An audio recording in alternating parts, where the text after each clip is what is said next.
Welcome to the Cheese and Alien Show. The alien speaking. Glad to be with you again after a pretty exciting weekend there in Kansas.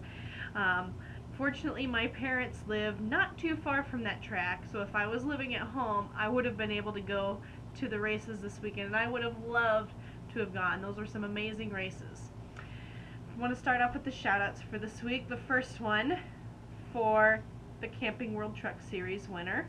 First time winner in the trucks, James Buescher.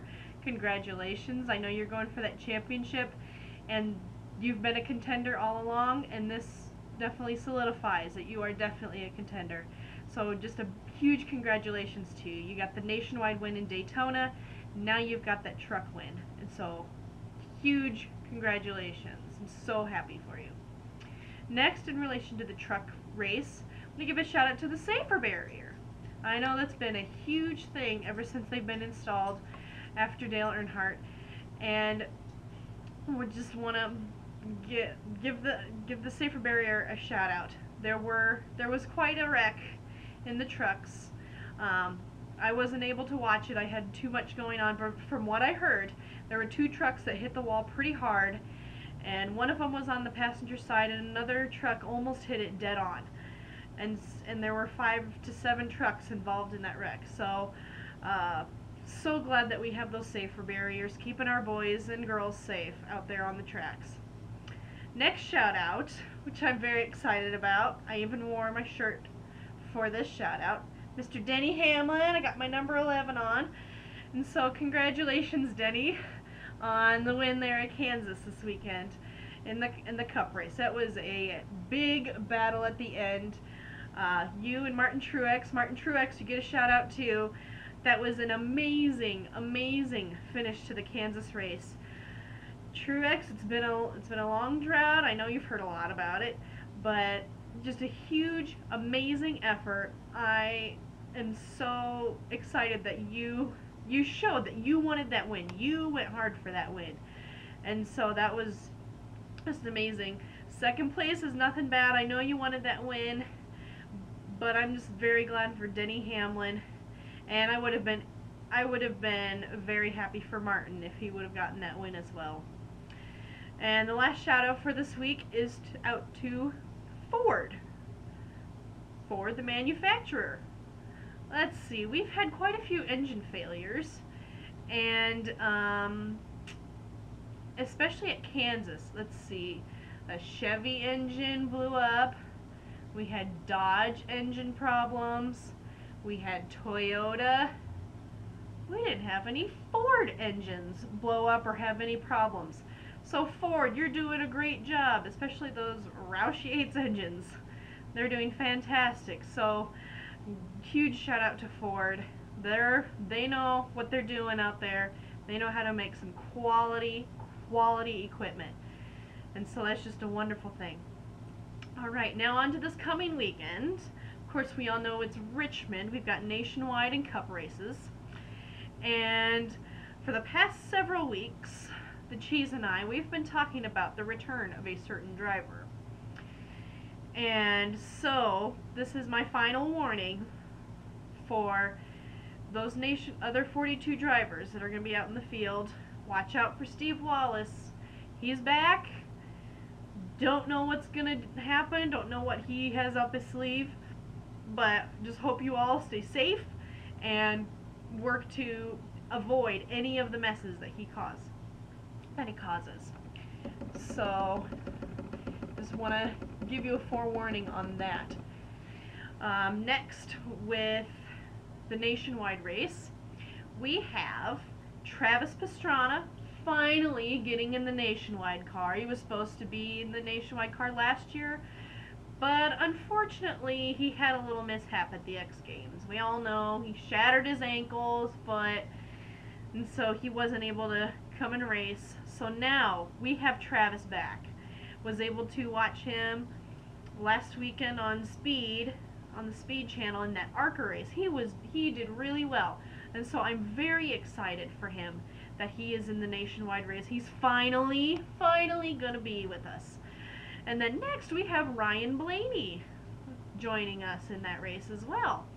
Of course, the son of Dave Blaney, the almost winner of the Daytona 500 after that wonderful 42 jet dryer meeting that we had at the Daytona 500. And so I'm excited to see what Ryan Blaney has, what he's able to do in that nationwide car.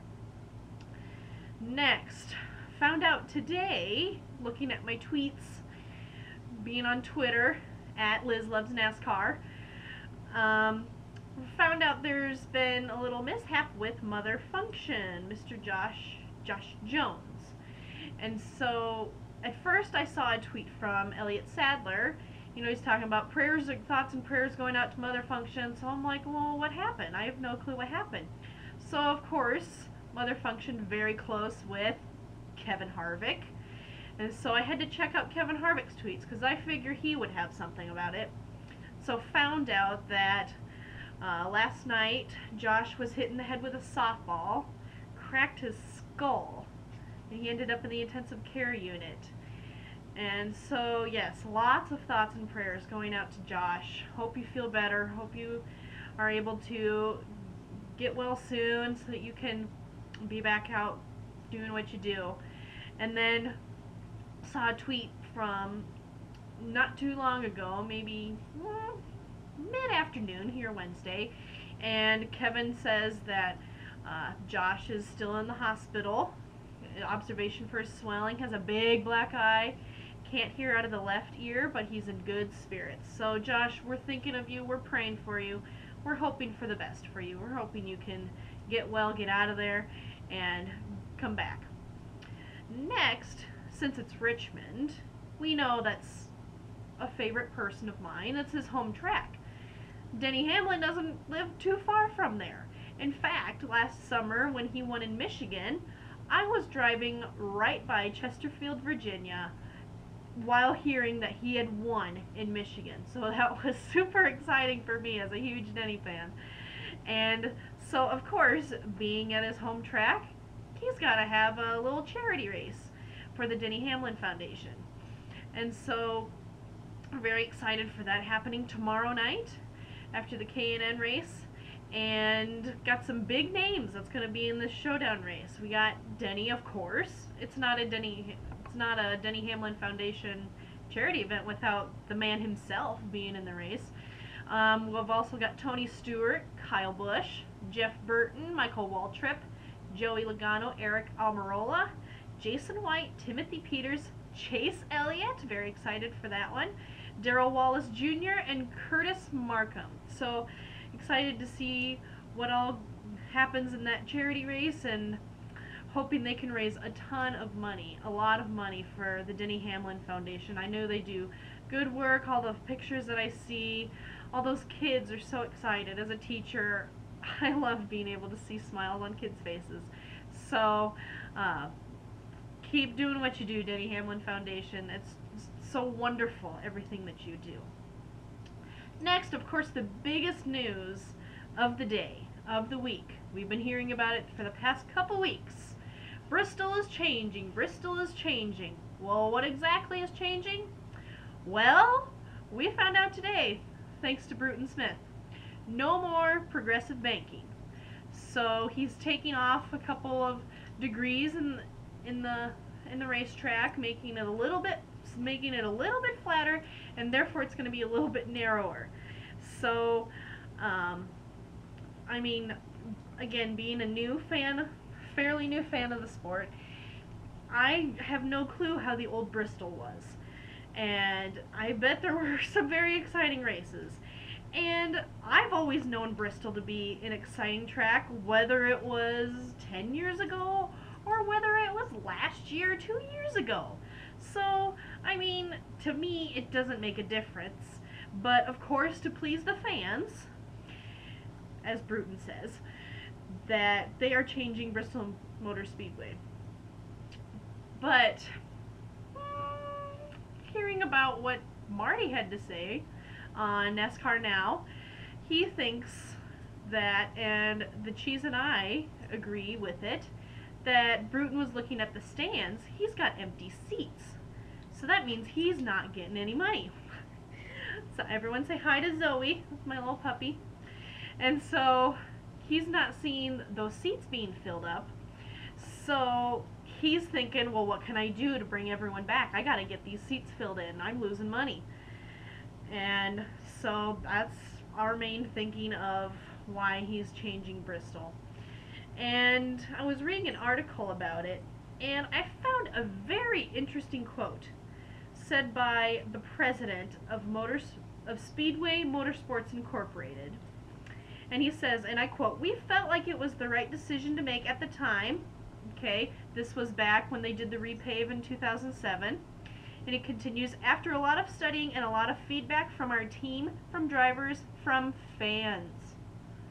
Okay, so I guess the fans weren't very happy with how old Bristol was back before they repaved it in 07.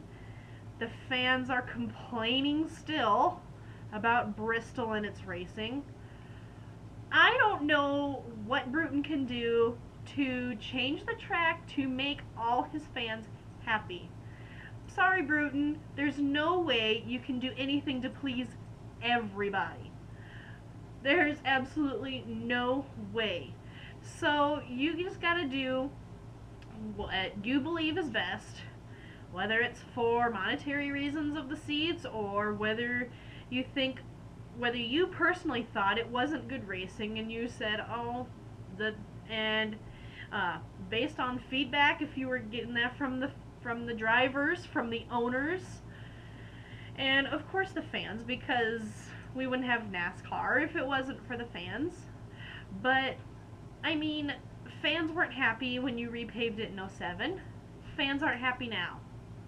You can't go and change every single little tiny thing just to please every single person. It's not possible. I'm sorry.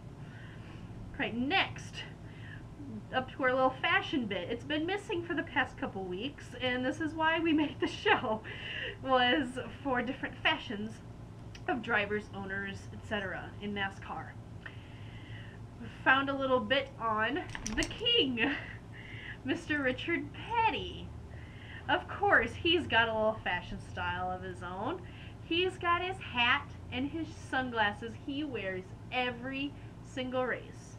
And I also pointed out that he's always got a big belt buckle whenever he's walking around, and so love the fashion of the King. I mean, he is the King.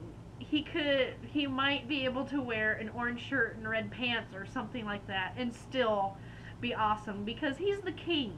There's nothing that he can do that can go wrong. Well, maybe the red and orange together. I might have to say something about that. But I love his hat and his shades. That is totally the King. That's totally him. So keep it up, Richard. Don't change a thing. Keep doing what you do. And finally, of course, our little competition between the cheese and myself of fantasy. And of course, I win again. It wasn't by a whole lot like last time, but a win's a win. And so I'm going on a pretty good streak. I'm going to knock on wood here. Would love to keep up the streak, especially since we have Richmond, my man's track. So, hope everyone enjoyed this week's episode of the Cheese and Alien Show. Hope you enjoyed meeting little Zoe. And hopefully you tune in next week to see, to get a recap of what happened in Richmond from the Cheese herself. So hope everyone has a wonderful week.